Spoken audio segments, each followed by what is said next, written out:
কি করছেন? কিছু না, আকাশ দেখছিলাম। আপনিও কি আকাশ দেখতে আসলেন? হুম। কিন্তু আজ আকাশে চাঁদ নেই। ও হ্যাঁ। চাঁদ দেখতে ইচ্ছে করছে। এক কাজ করেন, কবিতা শোনান। হ্যাঁ, কবিতা শোনাবো। একটা আমার পছন্দের কবিতা আর একটা আমার কবিতা।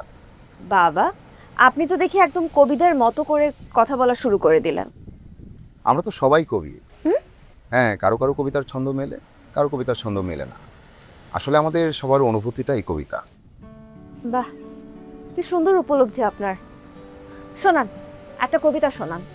আচ্ছা, আগে আমার পছন্দের কবিতাটা শোনাই। ওকে। Right, right. তুই কি আমার দুঃখ হবি? এই আমি এক উড়নচণ্ডী আওলা বাউল। রুক্ষ চুলে পথের ধুলো, চোখের নিচে কালো ছায়া। সেইখানে তুই রাত বিরাতে স্পর্শ দিবি। তুই কি আমার দুঃখ হবি? তুই কি আমার শুষ্ক চোখে অশ্রু হবি? মধ্যরাতে বেজে ওঠা টেলিফোনের ধ্বনি হবি? তুই কি আমার খাখা দুপুর নির্জনতা ভেঙে দিয়ে ডাক পিয়নের নিষ্ঠ হাতে ক্রমাগত নড়তে থাকা দরজাময় করা হবি? এখন পিরিয়ড হোক রেগুলার বা হেভি, প্রয়োজন মতো কনফিডেন্স আছে রেডি। Play with confidence. একটা নীলাভ এনভেলাপে পুড়ে রাখা কেমন যেন বিষাদ হবি? তুই কি আমার শূন্য বুকে দীর্ঘশ্বাসের বকুল হবি? একটুখানি কষ্ট দিবি? প্রতীক্ষার এই দীর্ঘ হলুদ বিকেলবেলায় কথা দিয়েও না রাখা এক কথা হবি? একটুখানি কষ্ট দিবি? তুই কি একা আমার হবি?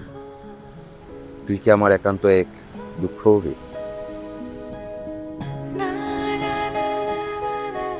আপনি কি মন খারাপ করলেন? আরে এটা তো প্রেমের কবিতা। মানে একজন প্রেমিক তার প্রেমিকাকে বলছে তুই কি আমার হবি। মানে ব্যাপারটা এরকম। আচ্ছা, এবার আমার কবিতাটা শোনাই। ও হ্যাঁ, সরি। শোনান। ইরা, আমি আপনাকে ভালোবাসি।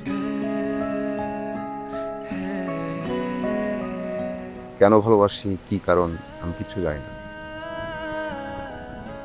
আমি শুধু এটুকুই জানি, আমি আপনাকে ভালোবাসি।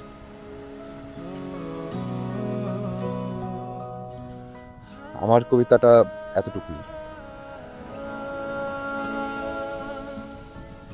চুপ করে আছেন কেন? কিছু বলবেন না?